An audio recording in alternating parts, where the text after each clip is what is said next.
Zensese TV. Alex Kamangila akupitilizabe kuyankhula zokhuzana ndi katangale. Ndipo apa kukamba za imfa ya Victoria Bob yemwe anaphedwa kuplanta komanso akuti Boni Kalindo amatenga ndalama kwa anthu omwe amutuma kuti apange zinthu. And sitinaone kwa HRCC kubwera kunena kuti tikonze malamulo. Nobody mkweza lamba is very stupid. I repeat, he's very stupid and evil. And the country is in the state where it is because of Antongarena, nobody mkweza lamba. And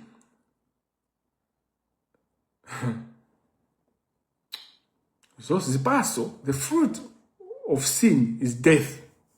And nobody mkweza lamba, they should know that. I'm not calling for the death penalty for anyone. I am for life, pro-life. I'm pro-life.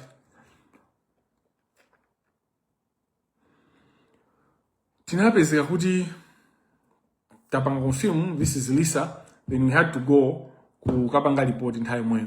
Tinakafika ku polisi ili pa kukwacha. Pa TVM polisi ili pameba tinapeza abwesa kugona. It was me, Frank and Jen. Tafika kumene kuja kupeza kunena kuti apolisi agona tazusa kutantani kuona kuti polisi zachibwana zeni polisi kina kono basi polisi wewe amba kunitenga statement kuona mina kumfusira mafuso Jeni and very insensitive kuti munthu yi bale kwa aphedwa. You know that kind of thing kuti sister wake weni osati kuti waphedwa. No sensitivity. No sensitivity, no, kulibe kuti angapereke, counseling, and you should ask the government, Gati anthu akaphedwa abale awo, do you provide any counseling? Do you provide support? Because those are the things that we need to do in terms of healing. Family Japakana normally close now. Amuntu, ngati mene waphedwa Victoria Bobe. Has the husband been supported? As I use in drama zantumba mwake, because he's a victim of insecurity, but the husband is also not saying the truth. He is also part of the cartel. He becomes part of the cartel. Kaya mwene mabanga madiru anji andalama kuma meaning moyo wankazi wanu waluzika simugenda kusunga jinsisi because you become part of the murder. Oh yes. So the husband should be asked the moment. So crime went mwaye kujani sumazi wa bwino malamu ifama banga da kuti musaziwe bwino myandu simaenda bwino ngati banga prevent. And so utakhala part of the crime after the fact kuti anthu aja apha impa ngati kuabisa anthu aja utakaso chifukwa kuti munthu amene waendesa anthu ali ngali moto chonchi waitenga akubacha wapita nawo kukubacha alo amene aphamo munthu chimene amapita anthu aja kuti akabeka kanthu kuma aphamo munthu mwangozi anthu ajabwe iwe suna lo unali ngali moto, you are in the car unakhala ngali moto ngati driver kuma ukuziwa kuti ukaba uku so kuti mapita nonse ukapha kuma in the end aphako munthu anthu aja kusabwera ngamuno ukuthawa nawo kupita nawo iwe akakugwirani uyankha nawo mada ndipo ndimozi roho yako imene of course mwina separate atha kuma yankhabe mlandu wa mada ndipo umapezeka kuti ndiwolakwa ndithu koma mwina atha kuona kuti usamene anatenga mpeni ndikumubaya uyu anankhala chanchani timpasa 20 years imprisonment, 15 years imprisonment. That's how the law operates. So mamuna wa Victoria Bobe, if you are hiding just information ngati kunena kuti anthu akudi anaba nyumba mwanu anatenga forex kapena sana atenge forex, I know the issue is there are a lot of people connected Gaya. There are so many people because ngatana ngati forex yo akavomera ndiyeno okay forex yo imatuka banji. How will you find yourself in the house with $350,000 zimapita kuti dramas zimatana. So system the cartel is shaken. Chifukwa death image simaina kuchitika kuma Bobe Victoria anapanga identify one of the assailants and anapanga identify namutchula munthu uja. For Bobe was anali munthu omasuka. Bobe a whole life gone, a trend. You know she was a lecturer, yeah? And I know the government has spent a lot of money on her family has spent a lot of She has 2 kids. Her life was pamene no mwina wavutika moyo wake no makano kuti no expert now ayambe no. So these things can happen to you. Wake up. This thing can happen to anyone. You know Trevor waku Minister of Justice lawyer timanena unauti onkani ndonauti he committed suicide. I doubt he committed suicide. I'm not saying I've got evidence. Ndiyifufuza nkhani imene iyi komano mfana amene ujayo chilipo chimene chinachitika. Trevor was full of life. Of course, people that commit suicide are full of life umene. So that's where it's also tricky. Kuti sometimes suicide is very, very complicated. Zimakhasu zovuta kuzifufuza. Komanso kumaye kuja kufufuza sikumandivuta sokuti ngakhale munthu ataphedwa anatha kungopeka kunena kuti munthu anazipha yekha.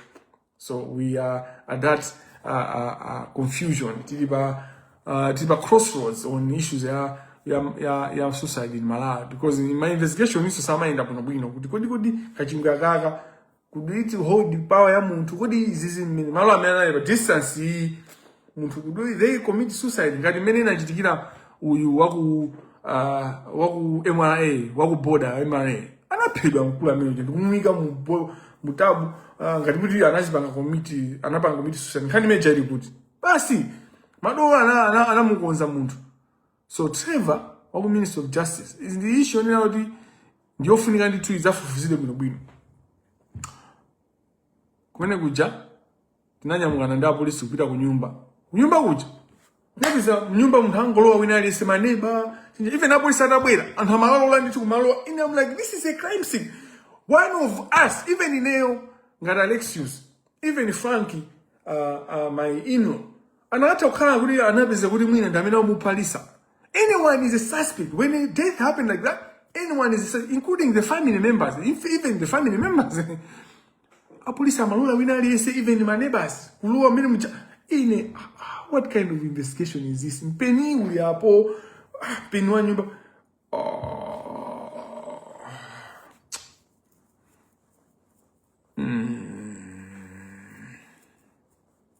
We are a nation that doesn't ask questions. Different how the city fuso. And that's why we are taking advantage. You know? That's why it's a long time. That's why we are taking advantage. So bakonde banayi magazi nyumba tinaenda. Anyway, fast forward. Maliro aja tinapita kukom in Frank ku College of Medicine. So Frank is connected in that police. I'm just in that police. Fighters in Chito zake zinamagwira. I'm in that police or but I think anasia. So ndamina mind the phone police. Chani. And I was a police aja kupita ujani. Nimaina ukandi public like ndi mazu. Sorry, masogoneza. I've got a public lecture mazu on corruption in the judicial. I'm discussing the issue with human rights advocates in Malawi. I'm just trying to engage with people and nkoka aone kuti kodi izizi akamangirawa akuyankula ifota ndandia anthu akuyankula ifoti basi ikapena akuandi nkhani yuti akambe. Yeah, so Frank anaimbira mapolisi nzake ase tiri ku College of Medicine ndinamene munabwera kuzaona mafana zaeza apolisi ku tiri kuchipatala anazapanga zawo zoa then mali wasanapite kumochali mgaliro ophewa munthu ophedwa choncho amaina upanga. So Lisa was anamunika utantani zoma mapanga situzana napanga nyana tinakatenge maliro ku College of Medicine tinaimba phone andani pompo mwina anakandiuza kuti anaimba payekha Frank ndakaona kuti mwina manama koma anaimba ndili pompo ndiba anampaka kira life zathu tagwira ntchito tapanga tinanyamula maliro napita nawo kunyumba uja tinagona kunyumba kuchiwembe and there were journalists there.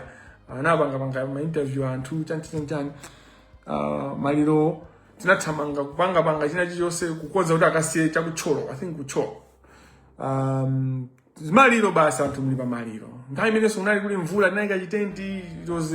It was a difficult funeral, but it brought people from Zambia because the family has other family in Zambia. They had to come from Zambia, ena from Chipata, ena from Osaka, so we had to delay and all those kind of things. And the Bambaga Alisa, so I'm a Kamangila. I think it took time, pana mazo drama yomwe machitika pa family maliro akachitika koma Mungu anatithandiza tinatenga maliro aja ukafika kwagona nawo so ku nyumba kumudzi. The next day morning mambo chilichonse kudya anthu pa maliro kenakono panga misa yomaliza tikunyamula Lisa tikupita kumanda. Mene tinanyamula Lisa chimene chinachika ntuna kuti anthu ambiri kumuzi kuja ndi mazo amayenda wapansi the walk kumapita kumanda. Amayenda kumapita kumanda. Now excuse me.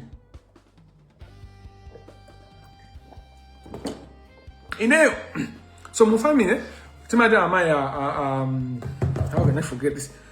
My mother-in-law akulu awo she was hit by stroke at some point. So anani ndivuro lakaended. So I would have loved to walk with that house. And the amai ananina unina kuti azimai ananina kuti abaye anthu town tisazionenga kuti fan town tukena tiende nawo. Koma ena amene sangakwanisa akwera costa. Koma costa isakafike kufupi ndi manda. Fa manda ndakuti amanena anthu akumuzi andipompa. Muzi andakumuzi anatu. Andi pafupi ndi maenda anthu atayandikira. So kunali kutali koma iwo amanena kuti ndi pafupi ndi apo manda athu ndapompa. So ineyo gali moto yanga nakwera ineyo ndaiwala kuti passenger wanga naenda napa koma ku back kunali my two in-laws and my mom and my two mother-in-laws. My mother-in-law ndakulu awo. Now titanyamuka manda ndikuona kuti manda akuonekano tifati mangoenda pang'ono zotero.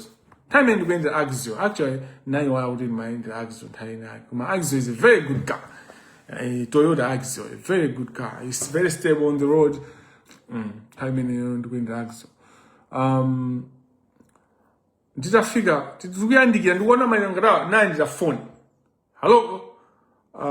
Ndikuyankhula Kamangila ife police tikupanga investigate nkhani ya Lisa Chikocha. Nkhani ya Lisa Chikocha bwanji nkhani yo Lisa yo nkhani kuti mwene muziwa ndo waphedwa. So ife tikukulilonga ma investigators ndira papa report ku Jeniko tili kukhomba nobati mafuna ati ayeze maliro. What are you talking about? Tukupanga investigate taona kuti pa phone number yanu kuti mwandenga thupira la Lisa ndiniyo. We called my brother-in-law anakuimbirani kuizani unena kuti thupira Lisa tukukaditenga and mnati panga clear. If sinati sana malize zinzatu zimene maina upanga. So what happened? Later on I learned kuti anthu amene amapanga investigation awo blanta anapanga za vaka. Then nkhani chaitavuta ifa ndakuza ndi family muli anthu sala jina Crispin Galawala okhawa amene ngachuli ifa jina Crispin Galawala ndanthu kuti amaoneka ndapo anali aphokoso nthawi pana anafasa anakula uncle Crispin, but they would anavuta. So the inspector general was involved. So the moment this issue reached to the headquarters, they are not with and who's one ubanga nchilo ndada boya no ataona fire no zinto sizinaende bunda mafuna no tupira bangi no minutes maina utanga. So ndamba no kubanga record ineyo ine ndinofedwa tinenamfedwa, but at the same time I'm a human rights advocate ndamba ubanga no kuti the investigation. So I have looked, look at this, all my life as a lawyer I have been looking at files of murder, homicides, investigation, the docket. Mena maipangira police, but tinapanga investigation. But I have looked at files. I have not lived the file. The death ya Lisa put me in the file. I'm living the file. It was not just a theory. It was just nkani. It was a live, lived experience. So, sindipitira ukamba zambiri fama, kani ngioli sinate. Then safora was the one big man from understand kuti I realized, and even Gordon ex-wife wa Lisa, what happened to ex-wife wa Lisa also showed me how poor the investigations are done, how the police can implicate people and all that. in the end court imene imayendera even umbono wonse imene unaendera timapanga toka kupeza kukalipira ku Airtel kuti apange trace facha phone anthu atinagwira cha facha phone ndipo munthu amene anagwira ndi phone ndamene analandira anagwidwa atagwisa phone ndamene analandira the 13 ka 14 ka 15 years, which is an insult. As a family, in enough, I'm advise our family now to fail. We should ask these people. Ta pedo what? Kumupa muntu amene lisa sabwera, and everyone accepted. Let's ask kuti as a pempe death penalty. The family there was a difference. No, he fails many of those are bange oka court. So in at the same time, dinali be say kuti nganene kuti jani. Koma ndina uza kunena kuti you know what? Is this ndizopya chifukwa Lisa, the only way we would have, we would want Lisa to not have died, because there's nothing that can happen that would put us in the same space and all that. And it was maybe my understanding and my prejudices, death penalty. Let me proceed.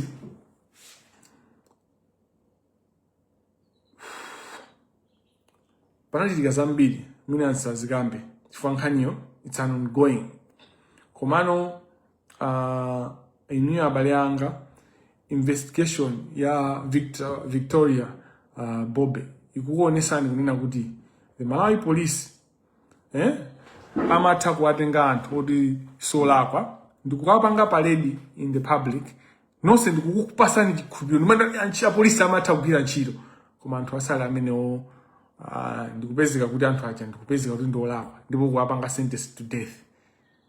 There are many indeed documentation in the Kafantine project where 161 or 170 people were sentenced magese ao. Palibe of 400 something people. I mean, ana peseka kuti anaidola kwa pangaso retain the death sentence. Also, anapesa kuti only one was sentenced back to life. But the majority are not received or ena tima sentence ta jani ta zakabas. Wina nduja amapunzisa French. He has been so many an advocate for a long time before he died in Baraka, who spoke of how he found himself on the death row. Death penalty ndio yipa chifukwa jani imaperekedwa kwa anthu osauka okaoka choyamba. Chachiwiri, system yathu not error proof, other than nkhani ya corruption imene ya khazikika kumalawi kuja kuliso nkhani ya yokuti system inayo yonse is not error proof. Amatha kulakwisa fama mapanga milandu ya ndi anthu ndithu olakhalira ndi munthu wabwino chotani olamapemphera. Even the best judges we have, they will make mistakes. We are talking about my mistake. Ochita chifukwa yoti munthu yo zamuvuta basi usati zadala. China chimene but the problem with mu criminal justice maera zamachitika. The only difference is kunena kuti when it comes to murder and when it comes to death penalty, the moment muntu wabasidwa death penalty, you can't reverse it. So there are instances where people were sentenced to death. In America, the Innocence Project has revealed that about 100 people or more were sentenced to death and were executed, but later on they found that the person was innocent. So you should watch. Gaduma movie, Mone Just Mercy, by the current man of the moment.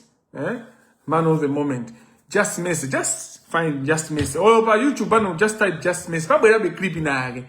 And recently, that's the actor, Minoa winner award. He's very good. Is it Jordan? He's very, very good. He's a very good actor.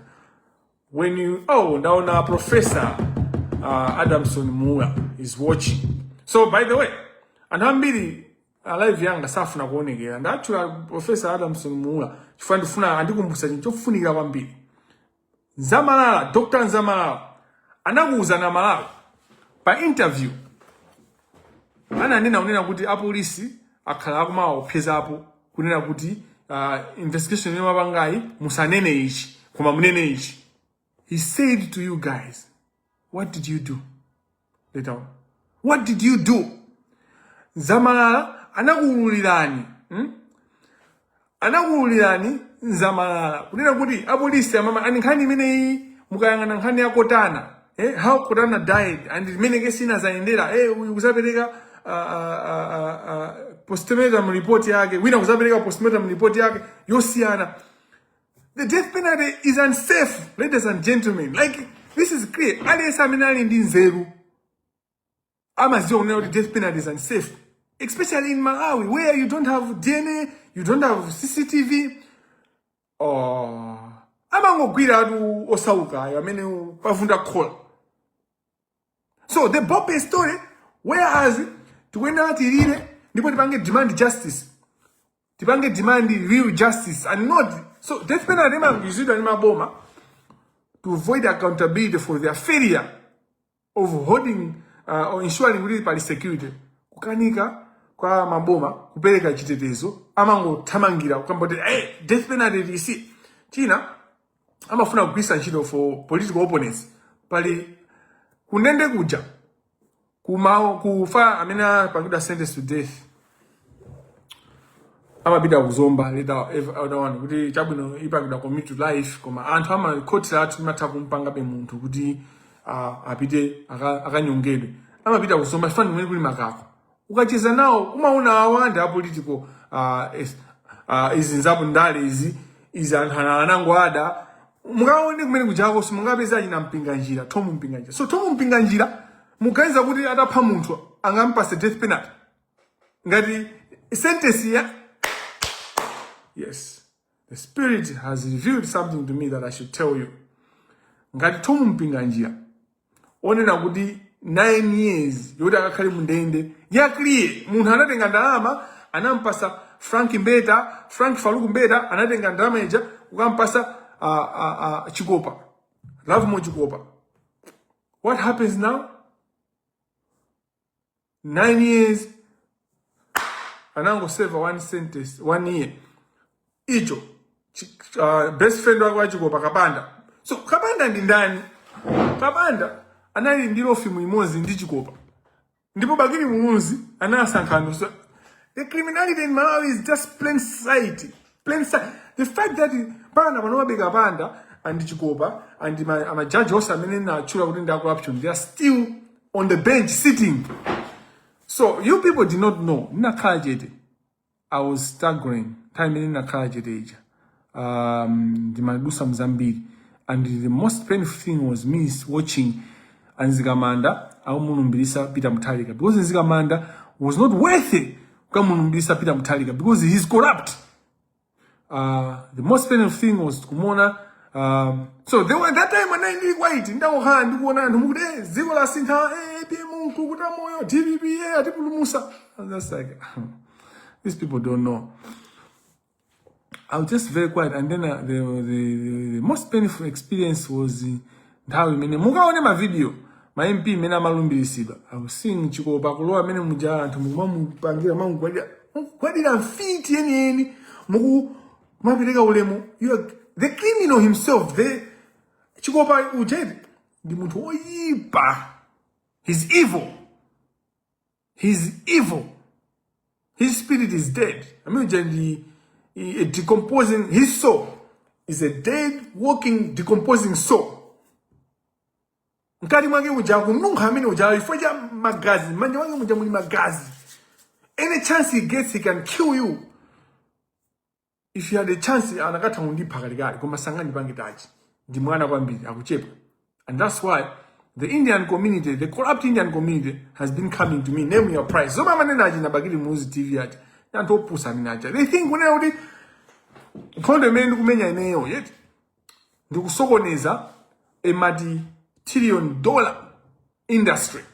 The Sogoneza generation worth. Because the generation worth accumulate through journey, through crime, through corruption.